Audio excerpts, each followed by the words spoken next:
Саламатсыздар ма, құрметті білім алушылар. Бүгін біз информатика сабағымызды бастаймыз. Жаңа тақырып Қазақстанда цифрландыру процесінің ағымдағы үрдістері электрондық үкімет порталы. Сабақтың мақсаты Қазақстандағы цифрландыру процесінің ағымдағы үрдістері электрондық үкімет порталы туралы мағлұматтар бере отырып, іскерлік пен дағдыларын қалыптастыру, егов порталы арқылы әртүрлі анықтамаларды алуды үйрету. Цифрлық сауаттылық ақпараттық қоғамдағы қауіпсіздіктің негізі. 21 ғасырдың ең негізгі білімі, ең маңызды тақырыптарының бірі. Цифрлық технологияны қолдану арқылы халықтың өмір сапасын жақсарту. Цифрлық сауаттылық қарапайым бір тілмен айтқанда ақпараттық технологияларды қолдана білу. Мессенджердегі қарым-қатынас, онлайн төлемдер, электрондық қызметтер осының барлығы заманауи адамның күнделікті істерінің бір бөлігі болып табылады. Цифрлық Қазақстан мемлекеттік бағдарламасын қабылдай отырып, қазақстандықтардың өміріне қарқынды енген цифрландыру экономиканың жаңа моделін жасайды. Онда тек базалық салалар мен бизнес қана емес, сонымен қатар қоғамның бүкіл өмірі де цифрланған. Мысалы, егов.кз электрондық үкімет порталы азаматтардың мемлекеттік қызметтерге жылдам қол жеткізу үшін жұмыс істейді. Бұл өтініштер беру, анықтамалар алу, лицензиялар алу, есепке қою, тіркеу және басқа да операциялар сияқты қызметтер мен сервистер. Мемлекеттік органдар сондай-ақ басқа да көптеген ұйымдар, мысалы банктер мен почта, қағаз, құжат айналымынан құтыла отырып, өз жұмысын электрондық форматқа ауыстырады. Бірақ барлық азаматтар жаңа технологияларды пайдалана алмайды. Оны шешу үшін халықты үйреншікті қызметтерді жаңаша пайдалануға үйрету қажет. Электрондық үкімет порталы арқылы қызмет алу үшін біз егов.кз сайты арқылы жұмыс жасайтын боламыз. егов.кз арқылы бірыңғай байланыс орталығы 1414 нөмірі бізге көмекке келеді. Ақпараттарды немесе онлайн қызмет алу кезінде бізге қиындықтар туындайтын болса, онда 1414 қысқаша нөмірі арқылы біз өзіміздің мәселемізді шешіп алуымызға болады. Ендеше біз қазір егов.кз порталы арқылы түрлі анықтамалар, өзімізге қажетті анықтамалар алуды көрейік. Электрондық үкімет порталы егов.кз арқылы анықтама алуды біз қазір көретін боламыз. Ол үшін егов.кз порталына сайтына кіреміз.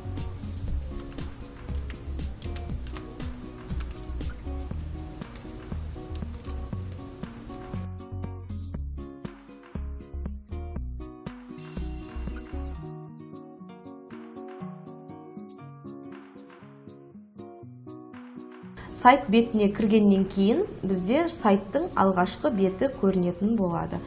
Енді біз өзімізге жеке анықтама алу үшін әрқайсымыздың өзіміздің жеке кілтіміз болуы шарт. Енді мен сіздерге кіру батырмасын басып, анықтаманы алған кезде біз электрондық, яғни халыққа қызмет көрсету орталығында телефон нөмірлеріміз тіркелген. Сондықтан біз сол телефон нөмір тіркелгендіктен бір жолғы жасырын сөз арқылы анықтаманы алсақ та болады, немесе өзіміздің жеке кілт арқылы анықтаманы алсақ та болады екен. Қазір мен сіздерге ЭЦқ, яғни әр адамның өзінің жеке кілт арқылы анықтаманы қалай алуды көрсетемін. Сертификатты таңдаңыз батырмасын басамыз. Басқаннан кейін бізге өзіміздің жеке кілтімізді сұрайды. Мен өзімнің жеке кілтіме кіремін. Кіргеннен кейін бірінші жолын таңдаймыз. 2 рет шертсек, логин, яғни паролімізді жазамыз.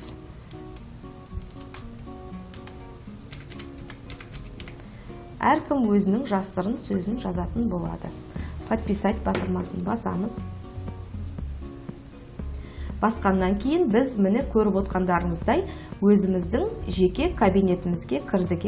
Енді бізге бұл жерде бірнеше қызмет түрлері ұсынылған. Көріп отқандарыңыздай отбасы, әлеуметтік қамтамасыз ету, құқықтық көмек, денсаулық. Біз өзімізге қажетті, мысалы, денсаулық туралы анықтама алатын болсақ, денсаулық бөлімін таңдайтын боламыз. Денсаулық бөлімін таңдадық. Осы жерден маған, мысалы, туберкулезге қарсы ұйымнан анықтама керек болды. Осы батырманы басамыз. Басқаннан кейін онлайн сұрау батырмасын басамыз. Онлайн сұрауын батырмасын басқаннан кейін өзінің 3 қадамы болады. Бірінші қадамда қол қою және анықтаманы алу. Қол қою және анықтаманы алу батырмасын басамыз. Басқаннан кейін электрондық цифрлық қолтаңба, яғни ЭЦК қолданып жатырмыз ғой, біз сондықтан осыны басамыз. Басқаннан кейін ақпарат тасымалдаушта деген батырманы басамыз. Біз жаңағы өзіміздің кілтіміз орналасқан жерге қайтадан оралып келеміз. Кілт тұрған жерге келіп, енді екінші жолын таңдайтын боламыз. Таңдап, тағда өзіміздің құпия сөзімізді тереміз. Открыть батырмасын басып, подписать батырмасын бассақ, біз енді екінші қадамнан өтіп, үшінші қадамға, яғни біздің өзіміздің мәртебесін жаңарту батырмасын басу арқылы өзіміздің анықтамамызды алатын боламыз.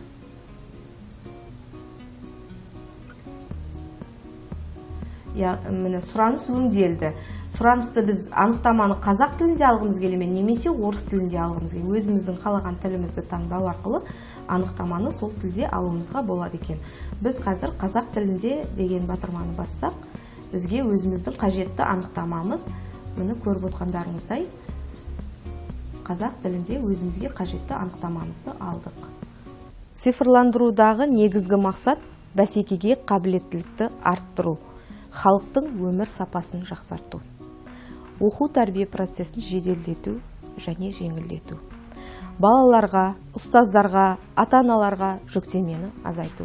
Ең бастысы білім беру саласын арттыру. Біздің балаларымыз халықаралық деңгейде әр түрлі салаларда, оның ішінде жасанды интеллект және ауқымды деректер жасау саласында бәсекеге қабілетті болуға тиіс. Мемлекет басшысы атап көрсеткендей, елді цифрландыру бұл мақсат емес, бұл Қазақстанның абсолюттік артықшылыққа қол жеткізу құралы. Бүкіл процесс жүйелілікті, реттілікті және кешенді тәсілді талап етеді. Құрметті білім алушылар, бүгінгі біздің тақырыбымыз сіздерге толығымен түсінікті болатын болса, келесі сұрақтарға жауап беріп өтейік. Бірыңғай байланыс орталығынан қалай консультация алуға болады?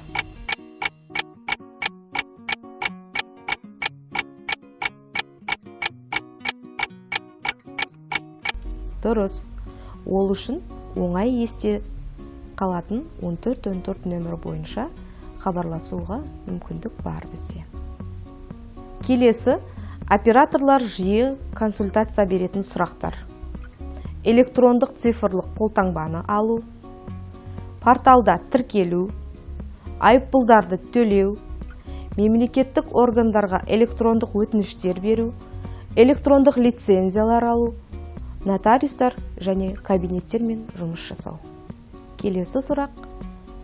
егов мобиль электрондық үкіметін мобильді қосымшасын қалай жүктейміз?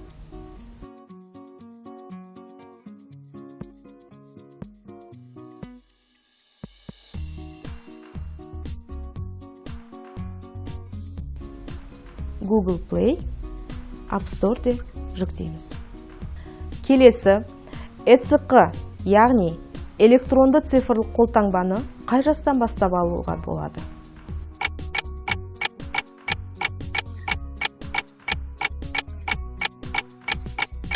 Электрондық құжат және электрондық цифрлық қолтаңба туралы Қазақстан Республикасының 2003 жылғы 7 қаңтардағы нөмірі 370 заңының 14 бабына сәйкес тіркеу куәлігі ақпараттандыру саласындағы уәкілетті орган белгілеген тәртіппен 16 жастан бастап алуға болады. Келесі. ЭЦК пайдалану үшін компьютерге қандай бағдарламаны орнатамыз? NCLayer. Сабағымызды қорытындылай келе, бүгінгі сабағымыздан күтілетін нәтиже студенттер егов порталы арқылы жұмыс істеуді үйренеді, әр түрлі анықтамалар алуды да үйренетін болады. Сабағымды мен берілген тапсырмаларды студенттерге практикалық жүзінде орындауына байланысты бағалаймын. Студенттер маған кері байланысқа шығатын болады. Бүгінгі сабағымыз осымен аяқталды. Назар салып тыңдағандарыңызға рахмет.